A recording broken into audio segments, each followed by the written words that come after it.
Everybody join here. Hi guys, welcome. Give everyone a minute to get logged in. And once the numbers start slowing down, I'll let Isaac and Tom take it away. So Thanks, how's Bracken. everyone doing today? Any fun plans this weekend, Isaac, for Memorial Day? Yeah, I'm taking the family. I'm going out camping with the family. I'm gonna take I'm attempting to take a week camping. That's pretty Good, hard. you deserve it. What about you, Tom? Any fun plans for the long weekend? One of our last daughter is graduating high school. The second to last graduated yesterday, or no, Sunday. They're the same age, just different schools. So our two seniors in high school are done, and the last one is this Saturday. And we got a party and all that stuff. And then hopefully I'm just going to chill and not do a damn thing. So it's because it's been in a good way. It's just been a crazy year so far. Yeah. Oh yeah. So That's the weekend I hope for, is to chill and not do a damn thing. But my kids are like, I still have some younger kids, and they're like, you gotta take us camping. So I got obligated. Yeah, sometimes you can't wait for Monday to come so you can go back to work and rest. So yeah. it's That's right. True that. Well, I would give you guys an introduction, but I think that the two of you know yourselves a little bit better than I do. So Tom, if you want to do a quick introduction, Isaac, same, then I will turn off my camera and let the two of you get to all the good stuff. Sounds good. Thank you. Appreciate it. So Hey everybody, my name is Tom Reber. I'm the founder of the Contractor Fight. We help contractors all over the world bring respect and dignity back to the trades, and more importantly, to help them stop stealing from their families. Most contractors are stealing time, money, memories, all that stuff. They're working their tails off. And sadly, a lot of them get to the end of their career and don't have a whole lot to show for it, as Isaac and I have talked about before. And so that's why we exist. And so I am a former painting contractor, sold my business in 2012 to my partner, and have been speaking, coaching, this and that ever since. And I just love waking up every day. In fact, somebody asked me today, they said, I was on a sales call today with a guy, and he's like, why do you keep doing this? You probably don't need to keep doing it. And I said, because I love to help people win. I'm a coach at heart. And I love, my number one value for me that's important to me that all my decisions go through is, how can I have an impact? And I've found that this is the way that I can impact millions of people. And through the work that we do here in the fight, we have an amazing coaching team and support team. And, we're just, I'm excited here to talk about whatever we want to talk about here today, Isaac. Sounds good, man. And guys, if you're on here live, use the chat box. If you have questions and stuff as we're going, use it. I'll keep an eye on the chat box. Insecurity confession here. If I don't see a lot of activity in the chat, I get all insecure, like nobody's listening, and they're half paying attention or whatever. And so then I get all insecure, my shoulders slump forward, and I want to crawl in a closet and hide, because I think nobody likes me. So you don't have to like me, but you just need to pay attention to what we're going to talk about, because I guarantee we're going to drop some things today that'll help you move the needle in your business. Well said, Tom. I love the way you articulate things. Yeah, a lot of people don't realize, if they haven't done a presentation before, that the golden thing for presenters is questions. We just love questions, especially when you engage your audience. I mean, when I'm doing I've done a lot of live presentations also, and especially if you've got a little bit more of an intimate group where you can start interacting and kind of creating some sort of relationship with them. Questions are the best. They're the gold. Absolutely. So quick introduction for me, Isaac Barlow. I'm the CEO of a technology company called BusyBusy. I founded that because my background is contracting like Tom, only mine was the excavation trade. And so I grew up in an excavation family and kind of went through that process of going through all the different aspects, being as it was a family company. My brothers were good older brothers, like they typically are, and they just threw me in the trenches. And so I got the worst work they could possibly find right off the bat, which gave me a healthy perspective. So I've done a lot of things, a lot of things I'm not proud of, including repairing live sewer lines, which if anybody's ever had the privilege of doing that, I feel sorry for you. And if you haven't had the privilege of doing that, good for you, So, it's Yep. we jokingly, I would always say, what do you have to know? This is a plumber joke, but it's very true for an excavator. You have to know that shit goes downhill and water's under pressure. Well, the Yes. problem with shit going downhill is it doesn't stop. So if you have to repair one, it's difficult because it's a gravity flow. So there's no way to really stop it. So you have to repair it live. Mm-hmm. So my brothers were kind to me. They did like all older brothers did and just gave me the worst job right off the bat. So I got to see all the perspectives, and then I went up through the organization, doing management positions, operating management, estimating, and owner positions, and I got to see the whole kind of gamut of responsibilities that a contractor has to go through, which gave me a lot of empathy. I love the way Tom says it, stop stealing from your family. It's absolutely the truth. You are stealing time and money from your family. I got into BusyBusy to try to solve those problems for contractors. In my view of the world, we just had such a heck of a time getting good data from the field to the office so that we could know our numbers and know how to make better decisions. And that's what drove me to found BusyBusy. So Tom and I have known each other for a while. We get along because we both have basically the same kind of perspectives on that, on just kind of helping people become more profitable. And that's BusyBusy's whole goal. Our whole vision is to try to help contractors become more profitable in the industry. Well said. So guys, gals, people, type in the chat box, why does a business exist? I'm curious what you guys give me on that. I want to kick it off with a question to you guys. Why does a business exist? Don't be shy. I can't see you or anything. It's just your thumbs. Type in the chat box. If you're not interactive here, guys, you're not going to get the best value here. I'll tell you that right now. Be engaged. Be where your feet are right now. Okay. However long we go today, it's all about being here. So we got, at the end of the day, it's profit, I believe, to provide a service and make money. Says Anthony. Williams said profit. Anybody else? If you're using the Q&A thing, I don't see that. So try to use the chat box. I think it's Tania. I apologize for whichever one of those ways was wrong. Hopefully they both weren't wrong. Profits. Okay. Survival.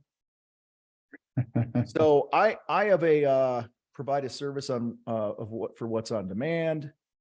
Tanya. Okay. Thank you. Appreciate that. Profit, of course. Yeah. So guys, to me, and Isaac, I don't know how you feel, but I think it's a 1A and 1B, right? You have a business, number one, to meet a need. Yep. Right. Number two, Yep. It's to make money. Yes. So that you can continue to meet a need. So Yep. many contractors, they start a business because they see the need, they meet the need, but because they're not focused on the profit, they might be focused on, I hate this word, but I'm going to use it, scaling, or like, oh, I got to scale my business, but they're scaling a turd. That's right. They just have a bigger turd at the end of the year, at the end of the career. And guys, so all of you are right to that. Okay. And profit, sense of accomplishment. Yeah. Of course we want to, feel good about the service that we're bringing to the world. And Isaac, you shared about fixing a sewer line or whatever, and climbing down there in the muck. Not many people want to do that. That's right. And for those who do, they better be paid. Well, in fact, that reminds me of a story. One of our coaches in the Contractor Fight, Derek, has a friend who's a plumber, and they were on a project, like a commercial project, and the property management person, the guy who owned the property management company, happened to be there, and he was with his 10-year-old son, and they came up to this plumber while the plumber was down in a hole somewhere, covered in crap, literally, fixing the plumbing for the building. And the plumber is fixing, and smiled and said hi to the property manager. And the property manager the audacity of some people, literally says to his kid in front of the plumber, puts his arm around his kid. He says, son, this is why you need to stay in school. Wow. So you don't need to be down there cleaning up other people's crap. Wow. And the guy walked away with his kid, and my buddy Derek was there. I don't know why he was there, because he's a landscaper, but he was there seeing his buddy or whatever. And the plumber smiled and looked up out of the hole at Derek and said, yeah, I might be down in the hole here, but I pay myself a salary of about 1.5 million a year. He just happened to be the owner of the big plumbing company, and they needed it fixed quickly. So he jumped out in the field for a day and he fixed it.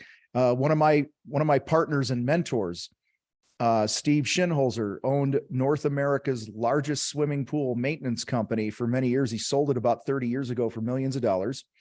And then he got into other stuff with me and this and that. And he had knee pads on, and he was fixing a pool that had been drained, and they were repairing the bottom of the pool. And again, another person came up yelling at Steve, treating him like he's a second class citizen. And little did he know that this is over 30 years ago. At the time, Steve was paying himself about $850,000 a year. Yeah. So probably had a greater net worth than the people criticizing him. Yeah. He was living in at the time, a $1.7 million home. And he was crushing it. And a lot of people make a lot of assumptions about the trades, but guys, when you do this right, you could laugh all the way to the bank. And right. Let them go under earn. In fact, Steve jokes, somebody asked him, hey, how come you didn't become a doctor or something like that? He says, because I couldn't live on their salary. Okay. So it's guys, there's regardless of the trade, there are many, many needs out there. And I think our world right now needs contractors in general, the tradespeople in general, to really step up and take ownership of this. I always ask, what would this world look like, Isaac, if you took the contractors away for a week? Yeah, it would fall apart, because they keep everything going. They keep all the things going. They keep all the systems, and they do the dirty work. I love Mike Crow because of his, he's done a great job of doing just like you're talking about, showing that, hey, what are you going to do without these services? Yeah. What are you going to do without the infrastructure of a city? You're going to immediately go back to some pretty bad situations. And you sparked so many thoughts in my mind.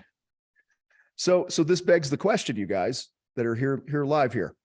If we are such a foundational part of society, okay, want to get construction-y, if we're the rebar of society, right? And you think of the implications without us, then why aren't we making the most? Think about that. Why isn't the average contractor living in a gated community instead of working in a gated community? Right. So, and it's not about gated communities, but hopefully you guys get the point that I'm trying to make. Yep.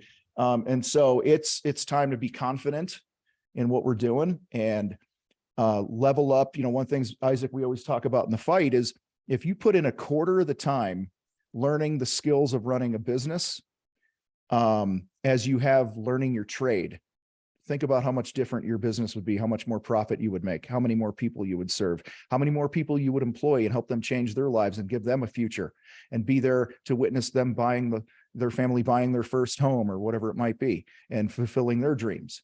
So guys, we have a great opportunity. So I want to congratulate you. I guess the whole point of this little opening here is I want to congratulate you for being a contractor in some way, shape, or form, because you have the opportunity to not only serve at a high level, but to be rewarded at a really high level.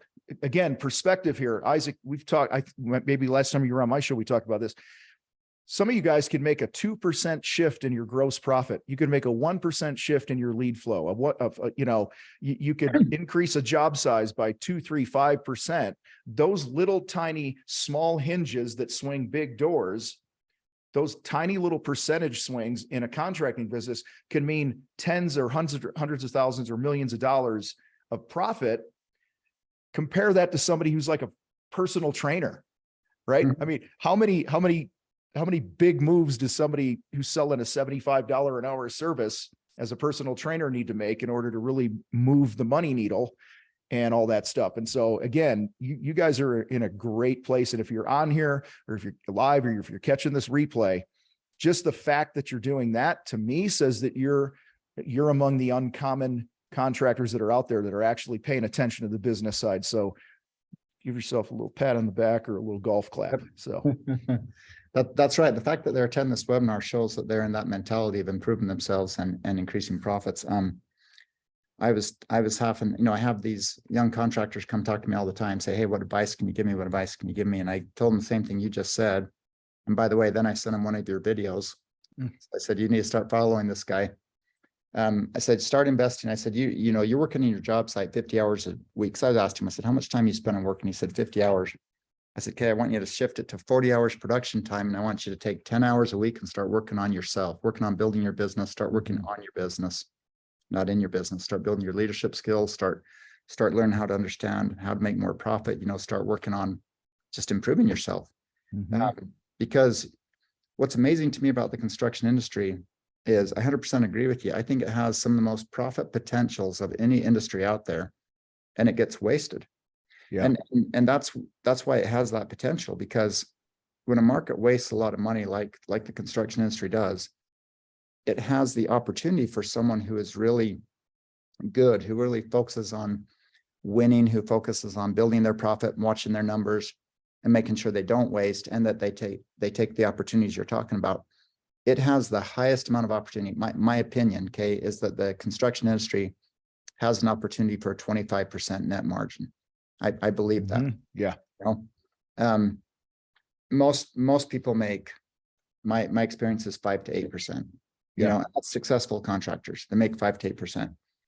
And so whenever someone tells me, they say, I talk about, what are you trying to do? What do you want to do? And they say, I want to grow my business, I want to double in size. And I say, well, how much profit are you making? What's your margins? If they tell me the 5 to 8%, I always tell them, well, what if you doubled that first? Like, what if you, like you say, people want to scale it. And I'm always like, well, are you running the kind of business you want to scale yet? Let's focus on that. Let's focus on getting your business in the best performance possible. Yeah. Like you said earlier, we're very like-minded here. People will say, I want to scale my business. And I return that statement with a question. I said, well, what do you want to scale? Yeah. They're like, what do you mean? I said, do you want to scale your headaches? Yeah. Do you want to scale your revenue? Do you want to scale your employees? Do you want to scale your time off? Do you want to scale your profit? Like, let's get specific. And I think, guys, we're having a very free flowing conversation here. There's no slides. There's nothing. This is two guys that are doing things at a pretty high level and helping a lot of people. And we're just having a conversation. And I encourage you to just, like I said earlier, if you have a question, throw it in the chat. But one of the biggest things that keeps people from succeeding at the levels they want is they don't have clarity around what they really want. Yep. Okay. And so I have a buddy who's a painting contractor, and he starts every year, Isaac, where he gets one of those big, huge wall year at a glance calendars. Yeah. And he puts red X's on at least 100 days a year that he's taking off, not including weekends. Wow. So because it's important to him, he likes to hike, he likes to travel, he likes, and he has a lot of subs and things like that and a great office staff. But his number one thing to him is, I want this business to serve my life. I want to have a good quality of life. I want to do the things I want to do. And sadly, a lot of people give up working out. They give up their hobbies. They don't take time off to recharge or whatever it might be. So guys, number one, if you don't walk away with anything today, get clarity around what you really want. Put your crosshairs on it. Yep. Okay. And reverse engineer, what are my daily actions that need to take place in order for me to chip away and get to that absolute target that I want. Okay. Yes. And go ahead. No, I just, you get me thinking. That's great. You mentioned earlier why people get into business for themselves. And so you made me think of when I was asked that question. So back in 2004, I had one of the roughest legal fighting years of my construction experience. I was in Lake Havasu City and Bullhead City, Arizona, doing some work down there. Anyway, around that time, my sister, she was in high school and she was told to go interview an entrepreneur. And so she come and asked me, she's like, Isaac, what was the thing that motivated you and your brothers to get into business for yourself? And I pondered it for about 10 seconds and I said, sheer stupidity. But I have a point to that. I'm not just being negative. And this is what I always tell people is, why did you get into business for yourself? And the common answers you'll hear is, I was looking to have more time, more money, more time with my family, more control of my life, more autonomy.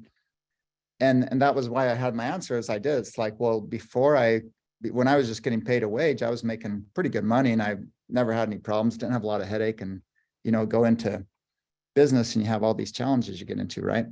Mm-hmm. This is why Tom's exactly right. People who are, working on their business, like when I talk about having a very difficult time in business in 2004, what happened? How did I get out of that? I got out of that through mentoring. I called a mentor friend of mine who was 55 at the time. And I said, how do I handle this? And he said, this is how you handle this. And I ended up winning the fight. And it was a great experience for me.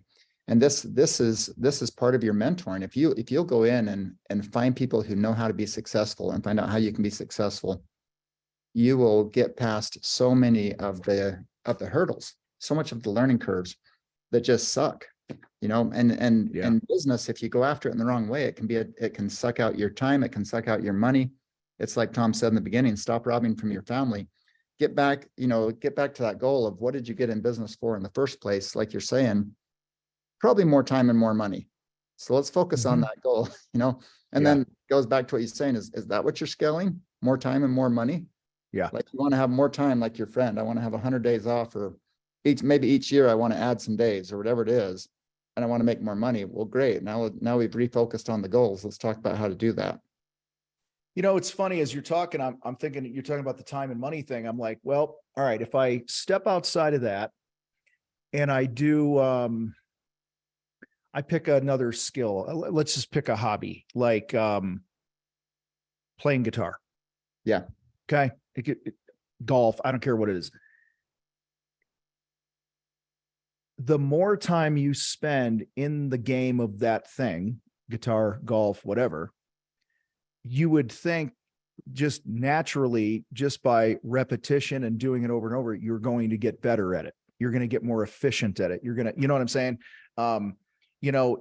Maybe there's a task, or you could take a task that you do in your trade right now. Like the more you do it, the better you get at it. Sadly, though, with contractors, the longer they're in the game, sometimes they're not getting any better. They're not getting more efficient with their time, and they're not making more money. Why do you think that is? Like we could spend, I come from the painting world, right? Like the more I paint, the better I get at cutting in, right? Or if you're running an excavator, the more that you do it, you get better. Yet we're doing business every day. Why do you think contractors often don't get better? I think it's because they get focused on believing they're a technician instead of a business owner. I think that's the real deal, is they've got to start seeing themselves as an owner of a business that's trying to make the business better. And that includes making their life better. And so continually, and Tom said, Tom, and sometimes I guess I talk, I know we're having a conversation, but I also sometimes talk to the audience, like Tom says he likes to look at himself as a coach. Mm-hmm. My belief is every business owner ought to see themselves as a coach. Okay. They absolutely are the coach for their team. Okay. You're working with your team. You're trying to help them become better. You're trying to look at what they're doing. We talked about this webinar is about profit. This is the key to profit. This is the key to profit right here. If you look at yourself as a coach and say, how do I help my team get better each and every day? I want to track the stats. I want to know my numbers. I want to know what's happening. I want to understand my sales. I want to understand my lead funnel. I want to understand my productivity. And I want to coach my team on how to get better all the time so that I'm either attracting or creating A players on my team. That's how you make profit. You make the most profit by starting to see yourself in the right way. What are your thoughts there, Tom? Oh, I wholeheartedly agree with that. I mean, it's the minute you go into business for yourself, you give up the right of being a tradesperson first. You are now a business person, whether you like it or not. Yep. And the faster and the sooner that you embrace that and you work on those skills that it takes, you're going to succeed. So I have a question from Yari here. Okay. I'm a sub. Do you think I can make as much as a prime, or should I think about becoming a prime and add a GC license? So, and I asked him back just to catch you up here. I said, what do you do? He says floor demo and concrete polishing. So Yari, my question to you would be just a yes or no. Is there anyone that's in your, trade, concrete polishing, that runs a super successful, highly profitable, multi-million-dollar business? Anyone in the world doing that? Let's start with that. Just yes or no. I love the question back, Tom. And then I don't think so. Okay. Well, I would disagree, because I know one in Colorado Springs here who has a multi-million-dollar concrete polishing business. They also do concrete staining and some things like that. So maybe not in your area or whatever it is, but I can promise you, okay, there are multimillionaires doing, whoever's on this call, whatever your trade is, there are multimillionaires all over the world doing your trade. So this is where my opinion comes in more. So this is just me. I would personally never be a GC. Okay. Because I like the idea of specializing personally. Now, there are very, very successful GCs. We all know that. So I'm not taking anything away from that. I'm just saying, for how I roll, how I focus. I mean, Isaac, I'm very, if I'm not super sniper rifled into what I do, I personally have a hard time training, recruiting, selling. I'm just more efficient when we do one thing. I'll give you an example here, Yari. Many years ago, I ran a painting company. We're pretty much a residential painting company.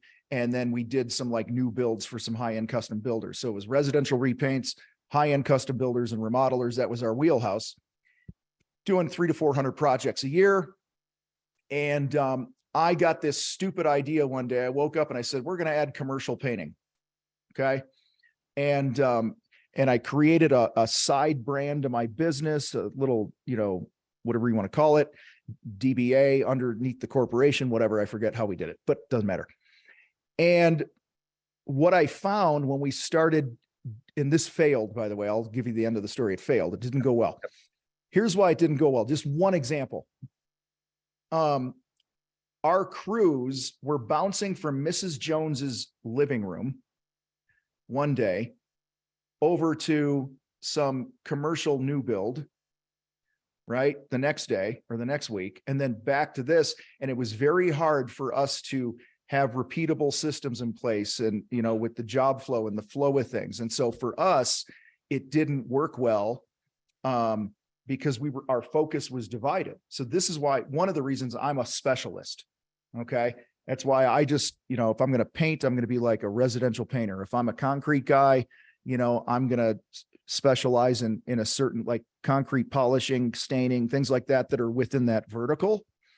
But to spread myself out, it's going to be harder to build that brand. It's going to be more expensive to get leads. Your sales process is going to be different in both sides. Yari, if you're a sub, I think you have a great opportunity to add massive value and make killer money with GCs. Okay. If that's your target client. And when I say killer money, you guys, Isaac will talk net profit at 25 and all that, which I do as well. We talk gross profit in the Contractor Fight, because gross profit is the fastest way that you can build your net profit. So I just go back to the source. So what that means, guys, if a job costs you $10,000 to produce, labor, material, permits, all that other stuff, that's what you get to write the check for. You're writing a check for 10 grand to pay for the project. You should be charging, in my world, at least $20,000. So whatever it's costing you, at least double that. Finish it on time. Now you got 10 grand left. That pays your overhead, which it should include your salary. Your salary is not net profit. Okay. And then whatever's left out of that is your net profit. Okay. So Yari, I think you can absolutely crush it by going. All right. Here's another example. Okay. And guys, I just put another question to you in the group. Wave a magic wand over your business. What do you fix or improve immediately? I don't want us to just lecture you here today. I want to make sure whoever's on here, we meet some needs of real things that you're going through. So feel free to type away. But all right, pop quiz. Who do you think makes more profit? A general practitioner or a knee surgeon? Okay. I'll tell you the answer. It's a general practice, or it's the knee surgeon, because he's a specialist. She's a specialist. Now, general practitioners, they're generally going to serve way more people with all types of different problems. And that's great. There's a need for that. And some of you right now are like, I'd rather be more of a general practitioner, you know, because maybe you like the variety of stuff. But for me, I want to be the knee surgeon. Steve, who I referred to earlier, one of my mentors and partners, after he sold his swimming pool business, he was retired and he was teaching spinning classes at the local gym and this and that. He's got all this money in the bank and he was bored. And so he started, I'll fast track the story. He started a water feature business, putting in like koi ponds and backyard getaways, things like that. He didn't do all the other landscaping. He didn't do spring cleanups. He didn't do garden plantings. He didn't do hardscapes. He just did water features. And guys, and he sold that one in 2020 to two of his employees that he raised up from laborers. He sold that for millions. Okay. And here's what's funny. That business, very specific business, he only did about 1.5 to 1.7 a year, but his owner's salary, Isaac, was like 600 grand a year. Wow. Just on a $1.7 million business, because the profit was so high, because they could really dial in being the specialists. And when he would sell in his sales process, they're like, well, Bob, the landscaper, said he could do this water feature for 20 grand and you're at 50. And in the sales process, he would say, well, Isaac, I get that. And maybe you only want to spend 20 and that's cool. But would it be okay if I shared with you, maybe the difference you're getting here? And he's like, yeah, he says, and he used the knee surgeon and the general practitioner analogy. He's like, if you got a knee issue, who do you want working on your knee? Do you want the guy who works on knees every day and only knees? Or do you want the guy that's got an elbow in here and a shoulder over here and blah, blah, blah? And the guy laughed. He says, all right. And there it is, $50,000 job done. Okay. So to answer Yari's question, I'm a fan of specialization personally. How would you answer his question? 100%. I guess I'm analytical, so I think of all the different feedback I've received on it. But I have a friend in Vegas who's probably one of the most wealthy people down there. He's multi-billionaire, and he was talking to a group of people one time. And he said, if you want to know the key to success, it's focus. Just straight focus. Yeah. And I agree. So I go back to I've seen a lot of people fail by losing focus. I've seen a lot of them fail by trying to do something else. Because what happens is your business gets hard, and it gets hard and you're like, man, there must not be any money in this business, so I should try another business. Right. Yeah. And that's not a good reason to shift businesses. Yep. You really need to decide what are you good at? What do you enjoy? What do you want to do? And then shift yourself into thinking like a business owner. And when I talk about being a coach for your business, when you're coaching your team, let's say you start out a small business, you're coaching your team. If you start trying to do two different businesses, you're trying to jump and coach two different teams. That's difficult. Now, that doesn't mean you can't scale or grow your business. When you're prepared, when you've got something you want to scale, what you're going to do is shift from coaching your whole team to coaching your key people who are now coaching your team members, right? And that's how your business scales. And so I think the key is to focus and to think of yourself as a business owner. How are you going to make more profit in your business? And we can, Tom and I can talk specifically on how to make more profit. I love your perspective, Tom. I'm always on the perspective of not wasting, right? You're on the perspective of get the money that you should be getting for the job on sales perspective. Now, honestly, the highest amount of money you'll make is if you combine the two. Yeah. Get the money you should be making for the job, just like your example with your friend, and then learn how to actually maximize your profits, knock that stuff out of the park. And I would say, whatever you do, the biggest impact you're going to have on your business is getting high performers. And you're going to get high performers by learning to work on your business and be that coach that inspires and engages high performers. You'll make the most by far. So I want to speak to that. I'm writing a note down real quick. But before that, I want to give one last example on the GC thing, in case somebody's on here that's going, well, I'm a GC, right? I don't want to poo-poo being a GC. I would encourage you, if you're a general contractor, be a general contractor who specializes in something. Okay. Yep. So for instance, we do office build outs for business owners that are left-handed. That's pretty specific. Okay. I get crazy with my analogies, guys, so bear with me. But the point is identify what that sweet spot is for you. So you might be a generalist in the sense of all the trades that you're bringing in. Okay.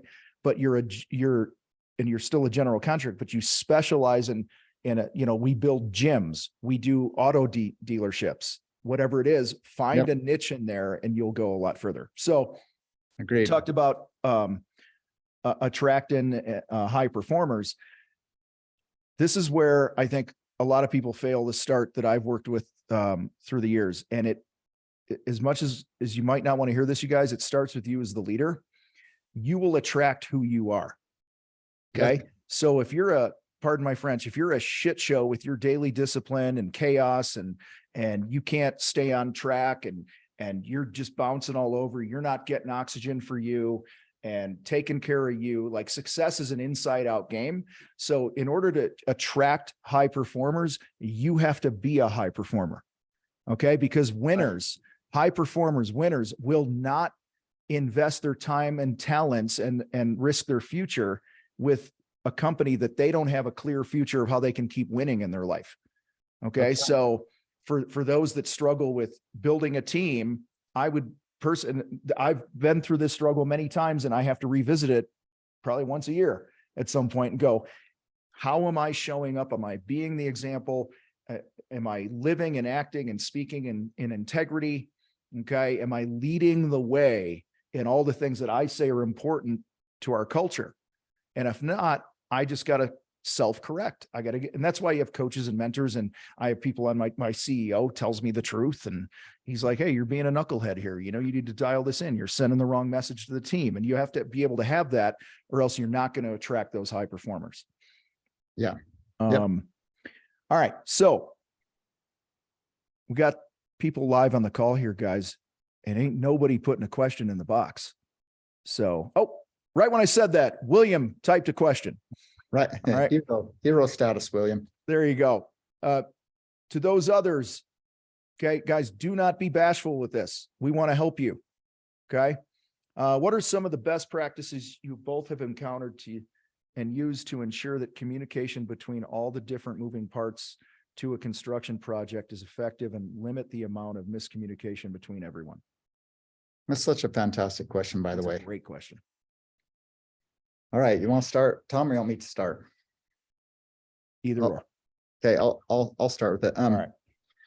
First off, to me, it's all about setting the stage properly. Like one of the biggest disconnects in communication I've seen is from the project estimator to the project manager. So when someone goes in and estimates a project, they typically have a plan in which they're estimating that project will go. So if I'm going in estimating a project, I'm in the excavation field, I'm looking at the manpower I'm going to use, which equipment I'm going to use, how I'm planning on it to happen. And so I use that strategy when I'm doing the estimate and I have an idea of how that job's supposed to go and the profit that's supposed to be made on that job. And when that gets handed off to the field, in today's world, I would say maybe as much as 90% of the time, it never gets communicated to the guy that's actually going to run the job. And so one of the best practices I see is make sure you take a plan that you put in motion, you communicate it so that when it's executed, and the on-site guy, when I was the on-site guy, I would always want the opportunity to maybe improve that plan, right? The estimate this way. I might execute the way he did, or I might do it better, but either way, I should understand the plan. And then to evaluate, which is what I always say, you estimate, you execute, and evaluate, and then evaluate if that plan went the way that you thought it would and communicate that back to the estimator. So you have to look at yourself as a team. If the estimator is different than the person doing the project, he should communicate, this is how I thought this project should be done. The guy who does the project should do the project, and he should say, yeah, I did it like you said it should do it, or no, I made these changes. And here's how much time and resources it cost me, so that you give that feedback back to the estimator so that next time they estimate the job, they can do a better job at it. Like Tom's saying, one of the big things that changes people's profit is they learn how to bid jobs. Yeah. They just learn how to bid jobs right. So, again, this is a great question, William. And Isaac, you hit it. I think the number one breakdown is between estimator, salesperson, and the field, right? Yeah. Yep. And so you should have some sort of process in place to communicate, because let's just call it what it is. Salespeople have a habit of going out there making a bunch of promises, and the crew gets out there and there's no clue, right? Yep. And so we would create, when I would sell, I handled most of the sales in our business, and my partner at the time handled all operations.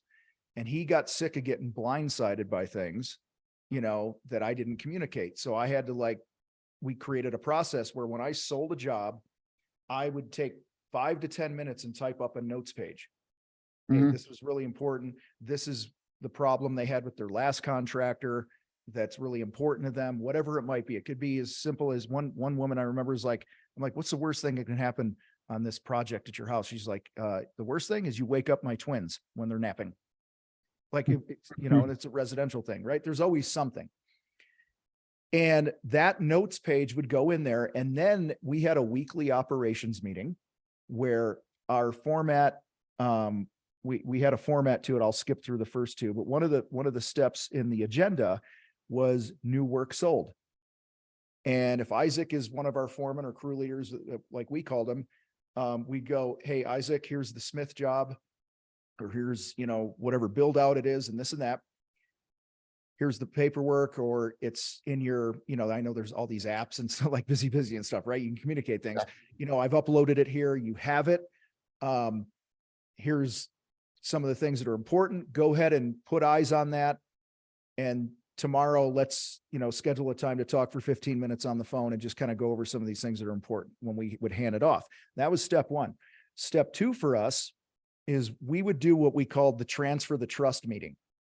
So I would meet the salesperson or estimator would meet the project manager, foreman, crew leader on the job site. We'd call up, whoever the client is and go, hey, we're going to come out. We'd love to have you there.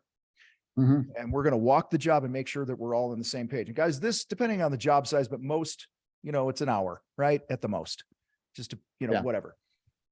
What this does is it, number one, gets you guys on the same page. So we would have our foreman walk around with the scope of work and say, okay, and our foreman would communicate with the homeowner, and I would just be there. Our salesperson would be there to make sure that everything's good, right? And he'd go, I have it here. We were painters, right? So we're painting the walls this color and the ceiling this color. We're doing the trim and blah, blah, blah. And they'd go, well, I thought you were doing the closet. Okay. Something really simple like that, right? That's and closet's not listed. And then I would be there to go, no, remember, Mary, you said you didn't want to add the closets because they were going to add another $3,000 to the whole job. And you just said, forget it. Oh yeah, I remember. Because sometimes people get confused talking to all these different companies, what's included and what's not. So basically you're diffusing a bomb before it blows up in your face on the job site. And so we would do this transfer of trust meeting. And it was also a way to transfer the ownership of the job from me having the relationship with the client to the foreman of the project, who now is the point person. And he'd give him a card with his cell phone number, go, hey, and they would set up the start times. And we, like I said, predominantly residential settings. So start times, where can we, stage our stuff and have a shop area, whatever. We get all this out in the open. They would walk through and look for other previous damage. They would confirm the selections, all this other stuff, guys. This one thing, I forget who said it, but if I had 8 hours to chop a tree down, I'd spend the first 6, right, sharpening my axe. Yep. This is sharpening the axe, you guys. And this one act, William, that we did, this operations meeting, transfer of trust, it's 2 acts, I guess. Immediately when we implemented it, I kid you not, immediately our gross profit went up 10 points like that. Okay. And then the final side of this is when the job is done, you got to job cost that thing. Yep. You got to go, we thought it was going to be 150 man hours and this and this and this. And then this is how it turned out. Have a little debrief with the foreman. Just go, okay, if we were to do this job again, win, lose or draw, if we were to do this job again, would we approach it any differently? And sometimes you just get your butt kicked because there's site conditions or the homeowners or the client's a pain, right? And you just go, no, we were pretty dialed in on this thing. Isaac, we got to the point also where in our estimating software, I had one of my crew leaders one time pulls me aside. He goes, hey, after one of our meetings, he says, hey, I want to talk to you about our production rates. And usually you guys, when your guys come to you for production rates, they go, you're not giving us enough time. Right. Mhm. Well, I mean, when's the last time one of your guys called you and said, hey boss, you gave us way too much time on this job? Yeah. Okay. Never happens. Nope, never happens. And so his name was Jose, and Jose, amazing crew leader. He goes, I've noticed on the last several jobs that you're giving us too much time on doors, but not enough time on baseboards.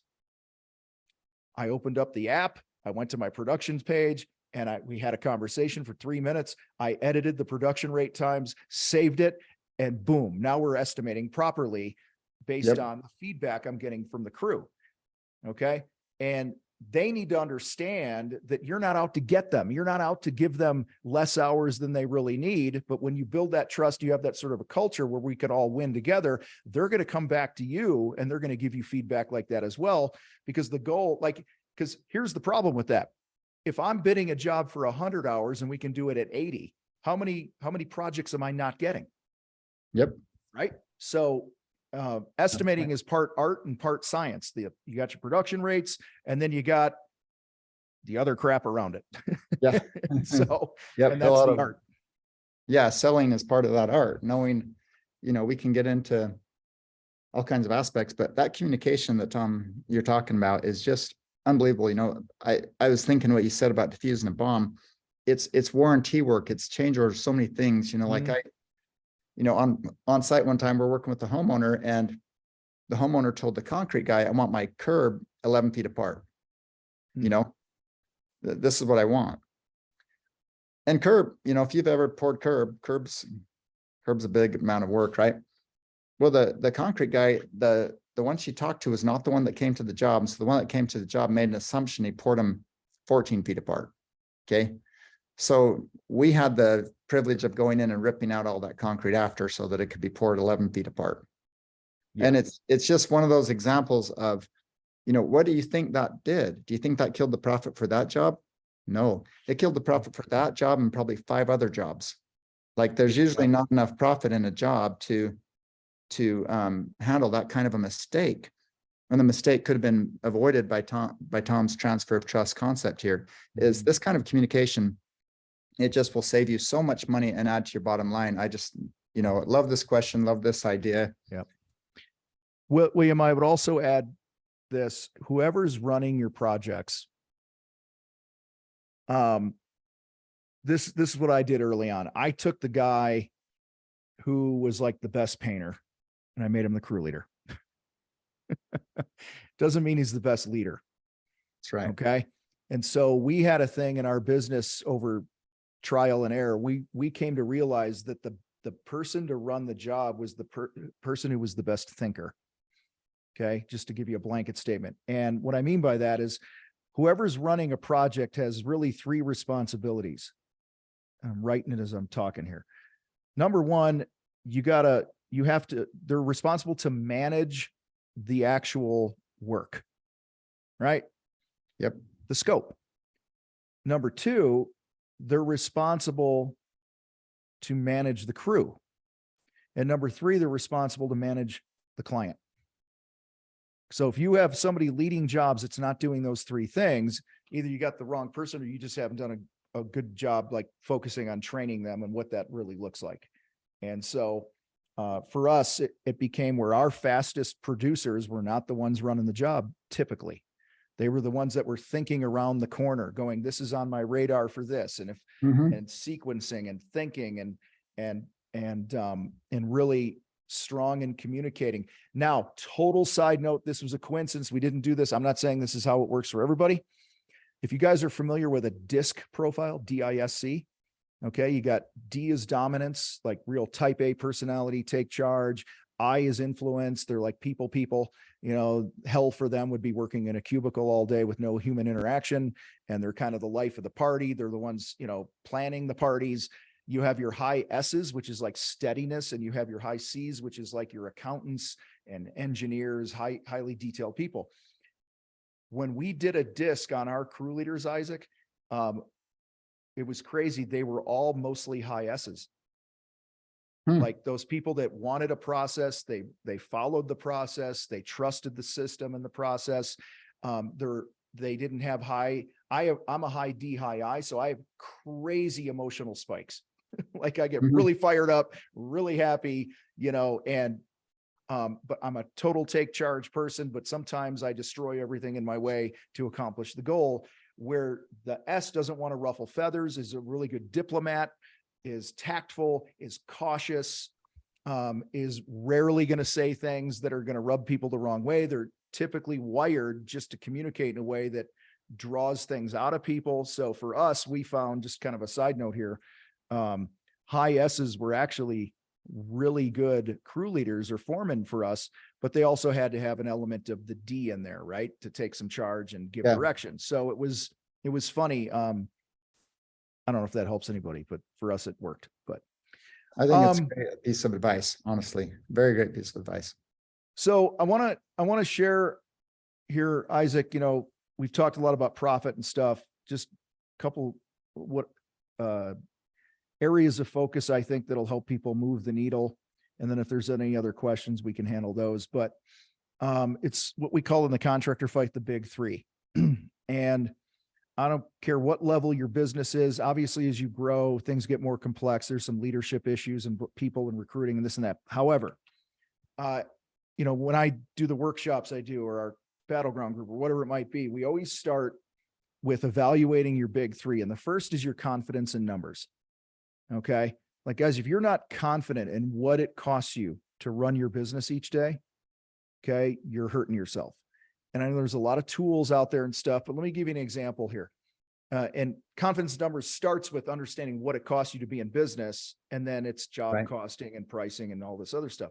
But guys, if you have a $40,000 a month overhead, okay, that does not include your field labor. That does not include materials. That is like your salary, the office manager's salary, your marketing budget, your truck payments, your cell phones, all the things that need to be paid, even if you're not working on a project. That stuff still the shop mortgage or rent and all those types of things, that is overhead. So if it's 40 grand, you take a month like, what are we in now? We're in May. Actually, let me go to June. If I go to June, I'm just counting weekdays here, 5, 10, 15, I got 20, 21, 22 working days. Okay. So if I take that 40 grand and I divide it by 22 days, my overhead is 18 a day. That's not profit. That's not paying for the field. Okay. That's not, that is just the overhead. Yeah. Okay. You take that same 40,000. I did this the other day in a training. I think December has something stupid like 16 working days because of the holiday. Okay. Yeah. You divide 40 grand by 16, it jumps to $2,500 a day just for you to stay in business, to break even. Okay. So this is where a lot of people go wrong, is they don't understand their break even point. They don't understand the implications of gross profit. The higher gross profit, the less work you actually have to do to recover your overhead and then have a net profit. So that's number one, is confidence in numbers. Number two, you guys, is you must, because Isaac talked earlier about working on your business, seeing yourself as a business owner, not a craftsperson, okay, or a tradesperson. Second element of the big three is what we call sell unafraid. All right. This is about being a hunter. It's about prospecting. It's about building relationships. It's about connecting with people in the sales process in a way that your competitors never will, to really understand someone's motive for buying. Okay. And when you're equipped as a salesperson, you'll know how to handle the price objection, or when they want you to itemize the bid, or all this other stuff. Okay. Selling unafraid to me is about uncovering someone's reasons for buying and understanding they're not necessarily my reasons why I think you should buy from me. So for instance, why is somebody doing the project? It could be rooted in embarrassment. I've had many clients that are like, I can't have my golf buddies over on the weekends. We rotate Sundays. We golf every Sunday. And I always make an excuse. Had a guy tell me this, always make an excuse to not come to my house because I'm embarrassed in my backyard. I'm embarrassed of how my house looks and this and that. And that is the root of the motive of why they want to do that. And then the third element of the big three is what we call get eyeballs. You want to make sure that you're building the type of brand that is attracting your ideal client. And if you don't know who your ideal client persona looks like, your ideal project, what their pain points are, what keeps them up at night, blah, blah, blah, you're going to have a really hard time attracting the right prospects. And then in turn, you're just going to be spending a bunch of time bidding projects for people that don't respect what you do and the value that you bring. And so no matter where you're at in your business, I would encourage you guys to evaluate those things and put your focus there. And the reason I do them in that order is this. I don't want to sell until I'm confident in my numbers, number one. So we start with confidence in numbers. Then once I'm confident in my numbers, I want to make sure I'm selling those leads that are coming in, in a way that's profitable. And then third is more of the marketing thing, because I don't want to put marketing before sales, because I don't want to be feeding my sales funnel, my sales team, a bunch of leads if we're not clear on what we're going to do with them and what our process is. And a lot of people are like, oh, it's all about marketing. I actually coach and train people to learn how to sell before you pour fuel on your marketing budget and you start bringing all these leads in.